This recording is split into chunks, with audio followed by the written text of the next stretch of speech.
Raríssimas, raríssimos e raríssimas, bom dia. René de Paula Júnior falando aqui no Radinho de Pilha, 1º de julho de 2025. Bem-vindos ao meio do ano, o que me faz, não tem como, me faz lembrar de uma cena hilária, inesquecível, né, do incomparável filme do Monty Python, O Sentido da Vida. Se você não viu, por favor, procure. Eu já vou dar um meio spoiler aqui. No meio do filme, que na verdade é uma barafunda de situações hilárias, inesquecíveis, aparece um cartaz e fala assim, com luzes piscando, bem-vindos, glorioso, bem-vindos ao meio do filme. E vem uma apresentadora fazer um balanço do que já aconteceu até ali. Não que exatamente vai acabar justificando o título, que é muito ousado, um filme sobre o sentido da vida, não é pouca coisa, mas eu pensei nisso porque eu queria ter chegado nesse dia, hoje, nesse exato momento, com alguma coisa que fosse profunda e que de repente justificasse, ou que de repente desse algum sinal, ou que desse algum sentido maior para metade do ano que se foi. E eu fico me perguntando se eu tenho uma história à altura deste momento. Talvez eu tenha, e talvez ela se esconda numa coisa que provavelmente muitos de vocês fizeram hoje de manhã: o seu café com leite. Eu presenciei hoje de manhã ali minha mulher pegando o café, pegando o leite, misturando o café com leite, e isso eu juro que vai fazer sentido dali para frente. Mas já que a gente está falando em meio do caminho, eu poderia falar de meia-idade, mas eu já passei da meia-idade faz tempo, estou com 60, mas tem várias coisas que têm a ver com essa história de meio do caminho e que eu efetivamente não sabia. Eu estava ansioso hoje cedo para tentar terminar um episódio especialmente longo do podcast Mindscape, de um físico, de um cientista que eu adoro, que eu admiro imensamente, que é o Sean Carroll. Ele, na verdade, é um cosmólogo. Cosmólogo não é um astrólogo, eu juro que não. Cosmólogo é quem estuda nada mais, nada menos que o universo desde o começo até o fim. É uma coisa assim, não é uma coisa é uma coisa simplinha, só o universo. Eu estava ouvindo um episódio especial dele em que ele fala por 2 horas e tanto, ininterruptamente. Se vocês acham que eu preciso mudar a medicação, o Sean Carroll acho que está num caso um pouco mais avançado aí, E ele está tentando explicar ali como ele vê a complexidade, Ele participa do Instituto Santa Fé, no Novo México, que é ali uma instituição de conhecimento voltada para a questão da complexidade. Ele está tentando fazer ali o que ele está chamando de complexogênese, e o episódio está complexo, está bem complicado. Ele está ali abrindo o coração, colocando as coisas mais recentes e mais frescas, os caminhos e as dúvidas, e eu ali tentando acompanhar com muita dificuldade. Mas como ele é um especialista na história do universo, ele acabou mencionando um fato que eu não sabia. Pois bem, o que a gente sabe com relativa certeza é que o universo surgiu num certo momento, há mais ou menos 14 bilhões de anos atrás. 14 eu arredondei, é 13,8 qualquer coisa, bilhões de anos atrás. Certo? Certo. Nasceu de uma maneira bastante densa, bastante condensada, bastante sucinta, E já estamos aqui com, 100 bilhões de galáxias, cada bilhão de galáxias, cada galáxia com 100 bilhões de estrelas, cada estrela com não sei quantos planetas, Estamos aí nessa coisa espantosa que é o universo hoje. Mas o que eu não sabia a gente tem tantos instrumentos hoje, olhando para os berçários de estrelas por aí, estrelas nascendo, estrelas morrendo, mas o auge do nascimento de estrelas já passou. Pois é, porque veja, o universo começa e a gente tem uma ideia bastante, também já consensual entre os cientistas, qual é o rumo que essa história vai tomar. Em algum momento essa brincadeira toda acaba, em algum momento a entropia vence, em algum momento as estrelas não vão ter mais combustível, elas vão começar a se apagar, os buracos negros vão começar a se dissolver, e daqui a 10 elevado a 120 zeros, 10 elevado a 100 ou 120 anos, você vai ter nada, basicamente uma sopa de coisas espalhadas e meio sem graça. Né? Mas isso vai demorar bastante e tal. Mas de qualquer maneira a gente percebe que ele tem um começo, um meio e um fim. Né? E onde a gente está nessa escala? Bom, não estamos, está muito longe do fim, estamos muito mais perto do começo. Né? Mas é interessante pensar, veja, o nosso planeta tem, aliás, quem mora no, temos raríssimas aqui que moram no Canadá, etc. Aí perto de vocês, num lugar chamado Hudson Bay, existem o que parecem ser as rochas mais antigas desse planeta, que a gente consegue identificar. Tem umas pedras ali, meio sem graça, inclusive, né, que talvez sejam as últimas remanescentes de como a Terra era quando ela nasceu há 4 bilhões de anos. A Terra nasceu há 4 bilhões de anos, aproximadamente, certo? Essas pedras, se realmente elas forem daquela época, é praticamente um milagre, porque esse planeta ele é um triturador, né? As placas tectônicas estão sempre umas passando por cima da outra, triturando a outra, e tem erosão e vai parar tudo no meio, né? Não parece, mas esse planeta é realmente um moedor de pedra, por assim dizer, né? Então o fato de que em Hudson Bay, no Canadá, a gente tem ali pedras tão antigas assim é um absoluto milagre. Então parabéns aí, se quiserem fazer uma excursão, tirarem fotos, mas deve ser meio boring, exceto para cientistas. Mas, pois bem, a Terra nasceu há 4 ponto tantos bilhões de anos atrás, o Sol também nasceu há um pouquinho mais do que isso, há uns 5 bilhões, 4 bilhões e tanto atrás. Então você pensa, bom, se o Sol nasceu há 4 ponto tantos bilhões de anos, então o universo já tinha uns 8 bilhões de anos, certo? Então, o Sol, nosso sistema nasce quando o universo já tinha uns 8 bilhões de anos. Acontece que o auge da produção de estrelas, né, o momento mais fecundo em termos de criação de estrelas por aí, já tinha passado, já tinha acontecido na metade do caminho, entre o zero, entre o nada e o nosso Sol. Na metade do caminho foi o grande pico da produção de estrelas no universo. Então, o nosso Sol aí já é uma estrela um pouco tardia, ela já chegou um pouco tarde, né? O nosso sistema solar, ele já pegou aí, não é o final da festa, temos muito tempo pela frente ainda nesse universo, né? Mas eu achei interessante essa noção de escala.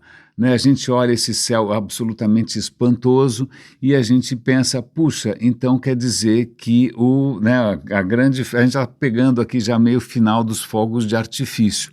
Né? Por sorte, quando a gente olha para o céu, a gente está olhando para o passado.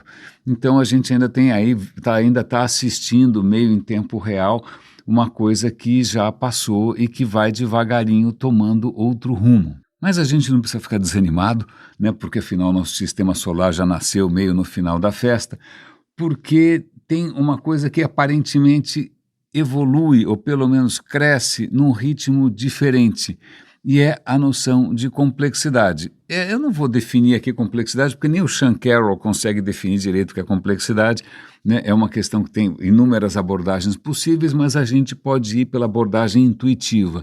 A gente olha em volta, dependendo de onde você mora, né? A gente olha em volta e você tem inúmeras formas de vida, você tem inúmeras organizações sociais, você tem inúmeras... Nossa, é muita coisa acontecendo ao mesmo tempo. Não é? Quando a gente pensa que, puxa, lá atrás, né, quando a gente imagina o começo do universo, a gente tem a foto do bebê, a gente tem a foto da maternidade do bebê, que é aquela imagem que a gente está sempre comentando no radinho, que é do fundo de micro-ondas, do ruído de fundo cósmico, blá, blá, blá, blá, blá, blá, que é aquela luz que está chegando para a gente do primeiro momento em que a luz conseguiu atravessar o universo, que o universo ficou transparente. Eu já meio contei essa história, né? Quando o universo surge, né? Você tem basicamente ali hidrogênio e hélio, não é muita coisa, ele se expande, é uma coisa um pouco difícil de explicar porque que ele se expande tão rápido, e aí você tem pequenas diferenças ali, como é que esse gás está distribuído, essas pequenas diferenças, graças à gravidade, que é a força mais burra e mais paciente do universo, né, isso vai se condensando, em algum momento isso vai virar uma estrela, em algum momento essas estrelas vão fazer BUM, né, vão produzir um monte de luz, mas a luz não consegue ir muito longe, Por quê? Porque não tem como você, em volta dessa zona toda, tem gás, e esse gás não é tão transparente assim. Então é leitoso, é um universo leitoso. Só que a luz dessas estrelas tem tanto ultravioleta que elas vão fazer o quê? Vão ionizar esse gás, e esse gás que era relativamente opaco, ele vai ficar transparente e de uma hora para outra, vum, a luz consegue atravessar o universo todo e a gente tem essa imagem, tem esse retrato da maternidade que, olhando assim, são umas manchinhas para lá e para cá, tal, né? Bom, parece que está meio manchado, não parece uma coisa muito homogênea, não é? Parece meio tortinho, mas é porque realmente naquele momento tinha pequenas diferenças de temperatura entre as regiões do universo, muito pequenas, 0,00001%, é muito pequena a diferença. Mas, espera lá, aquilo que você está vendo é o universo inteiro. Aquilo que você está vendo, aquilo que está ali vai virar tudo, vai virar eu, vai virar você, os nossos descendentes, os nossos antepassados, está tudo ali. Absolutamente tudo ali. Olhando aquilo, dá para adivinhar o que vai acontecer? Será que dá? Será que não dá? Porque veja, se aquilo é a foto do começo, se em princípio esse universo, né, não tem espaço para nenhum demiurgo, milagreiro, não tem espaço para nada, se ele se explica por leis que são, sei lá, determinísticas, que a gente sabe como as leis funcionam, então tudo que vai acontecer depois, inclusive eu, você, o Radinho e tudo mais, tá ali, né? É só um desdobramento daquela condição inicial. A gente tem a condição inicial, a gente tem a primeira foto ali que a gente, né, tem acesso. Né? A questão será que tudo o que aconteceu depois estava literalmente escrito nas estrelas? Não é nem escrito nas estrelas, isso parece astrologia. Estava escrito naquela foto, é tudo determinístico?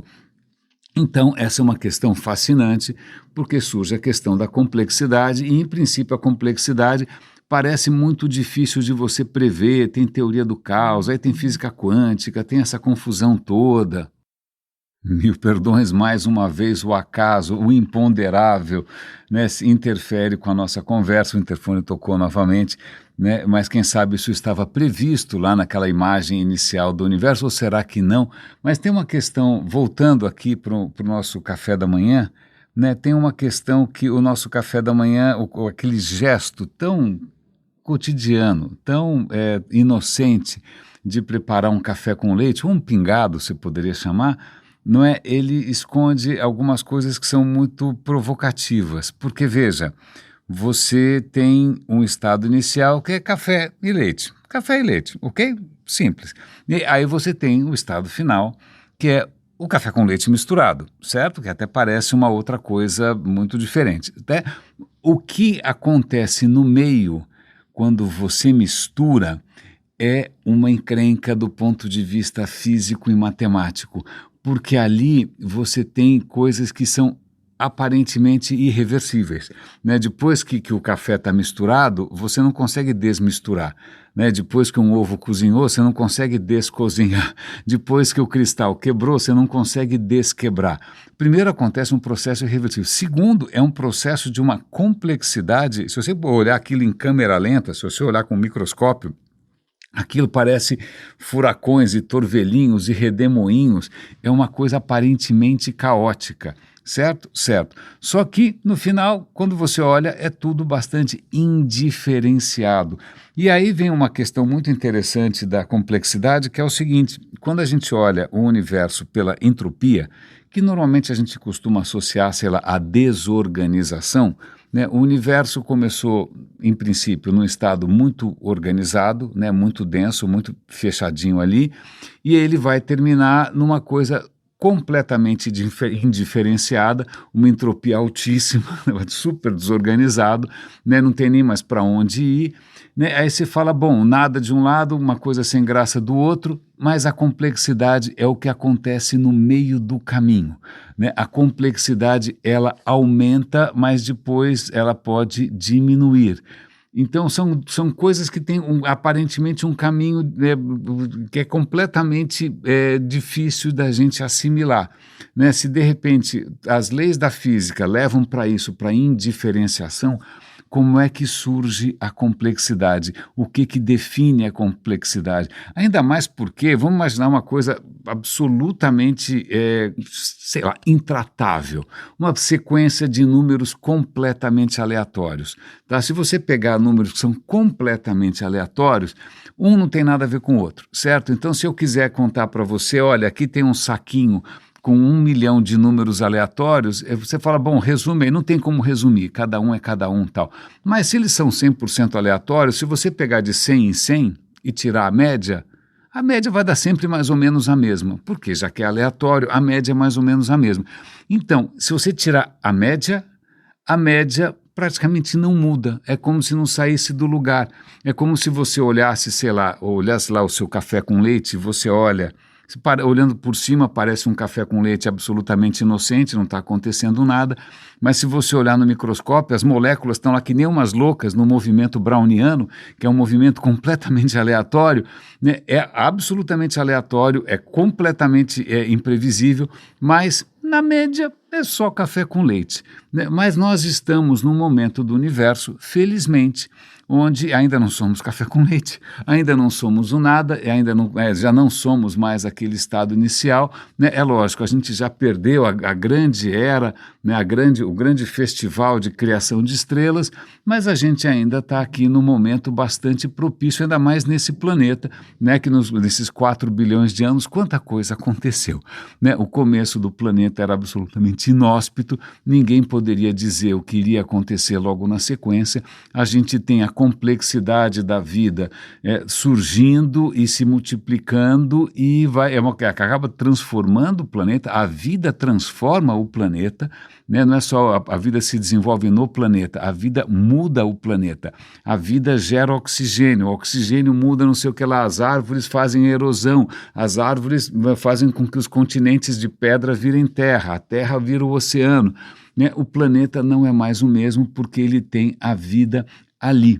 E tem uma questão interessante, no meio do episódio do Sean Carroll, eu ainda preciso ver a outra metade, está aparecendo esse ano, né, que está exatamente na metade, está aparecendo o filme do Monty Python, que também para no meio, né? Ele menciona um problema clássico da computação, um problema que o próprio Alan Turing, que é o pai dessa história toda, não é? Ele já tinha percebido que tem uma coisa ali insolúvel que chama de halting problem, o problema de quando as coisas param. Eu não sei como é que é the halting problem em português, eu estou traduzindo, o problema de quando as coisas param. Parece que, e eu não entendo muito disso, eu não sou um gênio, eu entendo muito superficialmente, que quando você cria um programa de computador para chegar numa certa solução, né? Você imagina que ele vai chegar naquela solução. Ou então ele pode ficar o tempo inteiro ali girando e não parar nunca, né? E você não tem como saber a priori se aquele problema ele vai parar, ele vai chegar numa solução ou ele vai ficar calculando sem parar, né? Então parece que esse é um problema ainda insolúvel, a gente não tem como saber se um programa de computador ele vai chegar num resultado e parar ou se ele vai ficar o resto da vida, né, girando em falso. Mas quando eu vi essa história do halting problem, eu parei e pensei, já que a gente estava falando de complexidade, já que a gente estava falando da história do universo, já que a gente estava falando desse planeta que a própria vida ajudou a transformar, eu parei e pensei, e se, né, já que a gente está falando nessa computação que de repente nunca vai parar, né, e se a gente encarasse a vida, não a minha, a sua, mas a vida biológica, né, a vida, com V maiúsculo, né, como um problema que não para, né? É uma computação que não para, é um programa de computador que começou a rodar há alguns bilhões de anos, aqui na Terra pelo menos, vai ver que em outros lugares começou antes, né? Começou a rodar há não sei quanto tempo e ele não vai parar nunca, não vai parar, será que a vida vai parar um dia? Será que esse processo simplesmente com fogos de artifício de genética, né? Está o tempo inteiro se ramificando, se diversificando, vencendo desafios, superando, conseguindo se adaptar. Será que um dia ela vai parar? E aí tem uma questão que é muito interessante. Bom, em primeiro lugar, enquanto você tiver as condições de energia, as condições ambientais propícias, aparentemente, enquanto o universo não virar uma sopa fria gelada, em princípio a vida continua. Mas o que é mais interessante é porque eu peguei essa questão e virei para o ChatGPT, né, e falei, meu caro, vamos lá, será que é muita liberdade, né, imaginar a vida biológica, o processo evolutivo, como um problema de computação que não para? E aí seguiu-se uma conversa muito interessante, eu vou compartilhar com vocês, não é que até chegou a se desdobrar em questões éticas, não é? Se de repente, veja, a vida biológica é um processo que não sabe para onde vai, né? Não é que ele vai chegar no resultado e vai parar, não é que ele vai chegar na perfeição de Deus e vai parar, não é que ele vai chegar na perfeição de Pitágoras e vai parar, não é que ele vai chegar na perfeição do comunismo e vai parar, porque, aliás, se eu não me engano, o marxismo pressupõe que as sociedades vão chegar num estado ideal e, obviamente, é o estado que ele imaginou, que coincidência, não é? Então, veja, se o que está acontecendo visivelmente não é alguma coisa que está rumando a uma solução perfeita, eterna e final, pelo contrário, ela está simplesmente ampliando as possibilidades da computação se expandir cada vez mais. Como que você constrói uma ética a partir disso? Porque muito da ética, ou mesmo da moral, pressupõe outros tipos de pensamento. Pressupõe a perfeição divina, pressupõe a teleologia marxista, pressupõe a Não, cara, e se nada disso for possível, se você não tiver princípios imutáveis e perfeitos, e se a coisa sempre se desdobrar, e se a coisa sempre fosse ramificando, como que a gente faz? Então eu convido vocês depois a darem uma olhada ali, ele vai citar vários pensadores, vai desde Isaiah Berlin, vários pensadores interessantes que vão propor ou que vão assumir isso, que não existe uma solução única, não existe uma solução final, não existe uma perfeição, existe um processo contínuo, um processo diverso, um processo plural, né? E que a ética talvez devesse ser como a vida, devesse ser a ética ou a sociedade, ou o modo de viver, deveria ser aquilo que justamente fomenta cada vez mais possibilidades, que se abre cada vez mais para a existência. Uau, eu achei essa história muito inspiradora, mas, de novo, eu estou na metade do episódio do Sean Carroll, eu vou continuar ouvindo, amanhã provavelmente teremos alguma novidade, mas eu acho que é uma boa maneira da gente pontuar a metade do ano, né? A gente não chegou ainda a descobrir o sentido da vida, mas eu acho que na medida em que a gente reconhece que existem problemas que são, ou não é nem problemas, ou se você encarar a própria vida, a existência da biologia, né, como uma problematização cada vez mais complexa, cada vez mais diversificada e criando novas possibilidades e alterando inclusive o próprio planeta, eu acho isso bastante inspirador.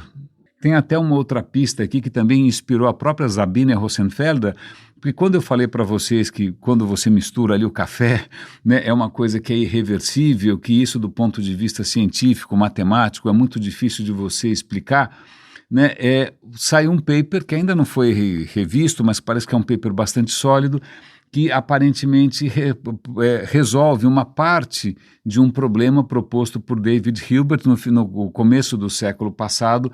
Um cientista chamado David Hilbert, ele resolveu deixar de herança 20 e tantos problemas insolúveis. Ele falou, olha, é o seguinte, eu não vou durar para sempre mesmo, mas fiquem vocês com esses abacaxis aqui, e se vocês conseguirem avançar, legal, né? E um deles, que é o sexto problema, o problema é justamente a questão de como que você consegue explicar as leis da física do ponto de vista matemático. Veja, matemática não é física, física não é matemática, certo? Certo. Então, por exemplo, quando você está falando de fluidos como o seu café, então você pode, se você olhar lá nos átomos, né, ou nas moléculas, se você for tentar entender o que está acontecendo, primeiro que a molécula não sabe que ela é café, ela não sabe que ela é leite, ela não sabe que ela é nada. Ela é uma molécula batendo de lá para cá que nem um jogo de bilhar ensandecido. Então você consegue entender e explicar tudo o que está acontecendo nesse nível atômico, molecular, como Newton, leis de Newton serve. Né? Se você ampliar um pouco, pera um instante só, agora eu não vou pegar um por um, eu quero dar uma olhada um pouquinho mais macro. Né? E aí a gente vai lá usar Boltzmann e as leis da termodinâmica para entender o que está acontecendo no sentido um pouco mais macro.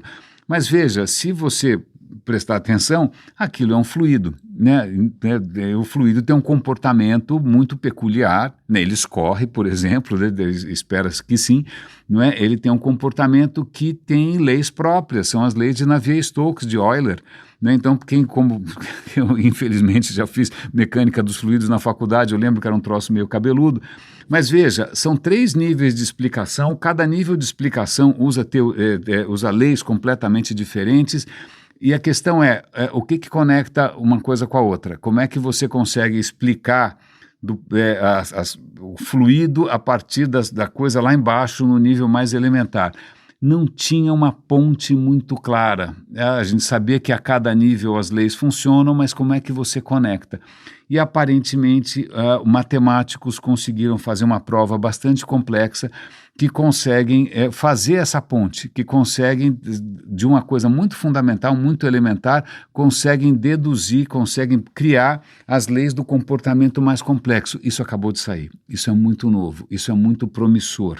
Não é? Isso ajuda a gente a cada vez mais entender por que as coisas que aparentemente são ininteligíveis, imprevisíveis e tudo mais, elas, de repente, continuam obedecendo às mesmas leis da física de sempre, desde o começo do universo, e de repente estava tudo estampado naquela foto ali, que na verdade era o chiado da televisão quando eu mudava de canal do 5 para o 7, passava pelo 6, e aquele chiado era justamente o que veio, né, do surgimento do universo há 13 bilhões de anos atrás. Como eu não sei muito bem como processar ainda tudo isso, está tudo muito fresco, é tudo muito rico, é tudo muito acima da minha capacidade, eu vou compartilhar com vocês, para encerrar, uma história meio bizarra, mas é real. Uma vez eu e minha mulher tínhamos ido para Roma com um pouco mais de tempo, né? A gente passou bastante tempo ali, justamente para andar a pé, para descobrir coisas por acaso e tal. E a gente descobriu, voltando para o hotel, perto do hotel, tinha um templo, uma igreja bastante antiga, estava em reforma, inclusive, nem estava claro se dava para a gente entrar ou não. A gente descobriu que meio dava para entrar e ver um pedacinho, mas estava tudo em restauração, que era a igreja de Santa Pudenciana. E tinha lá uma freirinha na entrada, distribuindo uns folhetinhos, e uma senhorinha. E eu falei, Santa Pudenciana, que é isso? Esse prédio parece tão antigo, né? Que história é essa? E a gente foi lá e perguntou, olha, quem foi Santa Pudenciana? Aí ela deu uma leve desconversada e tal, e depois eu fui pesquisar, e por alguma razão obscura, anos depois, hoje eu fui lembrar dessa história, e fui perguntar, adivinha para quem? Para o ChatGPT, o que você pode me contar da Santa Pudenciana? Aí ele começou a contar a história que a gente encontra nos manuais de hagiografia. A hagiografia é o estudo da vida dos santos, um estudo bastante aprofundado, etc. Mas imagina ter volumes e volumes, porque o que não falta nesse mundo é santo. Pois bem, e aí ele falou essa história toda, tal, a versão meio oficial. Eu falei, olha, desculpa, se eu não me engano, eu lembro de ter ouvido uma história que a Santa Pudenciana não era bem uma Santa Pudenciana, que isso na verdade era uma lenda. Bom, e aí ele falou, é verdade, é verdade, existem várias pistas de que a Santa Pudenciana é completa ficção. Né? Imagina, tem uma igreja lá, sei lá quantos 1.500 anos as pessoas estão venerando a Santa Pudenciana, e a Santa Pudenciana é mais ou menos como um Papai Noel, não existe. Não existe, né? A história que parece ser a mais provável é a seguinte: ali onde fica hoje aquela basílica, aliás, basílica já é uma pista do quanto esse negócio é antigo, porque as primeiras igrejas cristãs seguiam a forma de um prédio público romano. A basílica inicialmente era um prédio público romano, era um galpão. Os romanos faziam um galpão, chamavam de basílica e usava para finalidades civis, certo? Civis, democráticas ou não, sei lá, mas civis. Não é? Mas como estava ali mesmo, os cristãos, vamos usar esse negócio mesmo aqui, vamos transformar numa igreja. Pois bem, então a Basílica de Santa Pudenciana, ela está em cima do que era, em princípio, a casa de um senador romano chamado Pudêncio. Oh, Pudêncio. Reza a lenda que Pudêncio conversou com Pedro, São Pedro, né, outro santo. O Pedro, quando esteve em Roma, em princípio, teria conversado com Pudêncio. Ok. Tudo bem. Ali era a casa do Pudêncio. Depois que a casa do Pudêncio, né, Pudêncio morreu, etc. e tal, o cristianismo, no início, ele não podia ser exercido com muita... Não podia dar bandeira, né? Ele não era uma religião assumida publicamente e tal. Então, os primeiros cultos eram feitos em casas. Domus ecclesia, são as igrejas domésticas. Você fazia culto na casa das pessoas. Então, onde morava o Pudêncio, começaram a fazer cultos. Então, aquilo virou uma domus ecclesia e normalmente era chamada Ecclesia Pudentius, porque era na casa do Pudêncios, certo? Certo. Num certo momento, Constantino, vocês lembram dessa história, já contei 500 vezes, ele teve uma insolação, viu um negócio lá no céu e ele achou que ele ia ganhar uma guerra, ia matar um monte de gente, ia dar certo se ele usasse a cruz, então ele ficou impressionado, a hora que ele botou a cruz em todo mundo lá, eles conseguiram matar um monte de gente, né? E aí ele acabou abrindo ali as portas para que o cristianismo fosse uma religião aceita e acabou virando a religião oficial do império, ok? Não é uma história muito gloriosa, porque é uma batalha, tem gente morrendo, ok, tá bom. Mas, em um certo momento, pode, então já que pode, então vamos fazer aqui, onde era essa igreja doméstica, na casa do Pudêncio, vamos fazer aqui uma basílica. Mas aí a basílica surge antes da história da Santa Pudenciana. Acontece que o Pudêncio tinha 2 filhas, e aí eles começam a inventar umas histórias de louco, de que as 2 filhas teriam sido cristãs no último, elas teriam sido mártires, elas inventaram algumas histórias de louco. Não havia ainda no começo um processo tão sério quanto hoje, claro, de canonização, um processo tão perfeito e, né, inquestionável, mas de qualquer maneira já tinha, imagina, tinha uma basílica ali, faltava dar, né, basílica do quê? Bom, vamos inventar uma santa. Inventaram a Santa Pudenciana, que jamais existiu, que não foi santa patavina nenhuma, né? O nome simplesmente se deve ao fato de que aquilo estava em cima da casa do Pudêncio, que não tem nada a ver com a história, não é? E aí simplesmente essa santa deve ter sido venerada, provavelmente fez milagres, né? Provavelmente recebeu uma série de pedidos que aparentemente foram satisfeitos, etc. e tal, por 1500 anos, hashtag só que não. Eu achei essa história muito elucidativa, né, da facilidade com que a gente cai em absolutamente qualquer história, mesmo que ela não tenha fundamento nenhum, né? Então, caso você esteja ali em Roma, procure, por favor, acho que eles restauraram a igreja de Santa Pudenciana e você vai poder ver ali uma basílica, um dos templos mais antigos de Roma, provavelmente do século IV depois de Cristo, né? Então tem aí 1700 anos brincando, tem mosaicos, os mosaicos também parecem ser bastante originais, e você vai finalmente ver uma demonstração da nossa incrível capacidade de acreditar em narrativas, mesmo quando elas não têm nenhum substrato. Raríssimos e raríssimos, portanto, bem-vindos aqui ao meio do filme, ao meio do ano, ao meio dessa saga do Radinho, né? Não prometo ainda que eu entendi o sentido de alguma coisa, mas, né, pensando que o Radinho também é um programa de computador que não para, que está sempre aprimorando a sua capacidade de explorar novas possibilidades, é isso que eu consigo prometer para os próximos 6 meses. Cuidem-se, por favor, um grande abraço e até amanhã.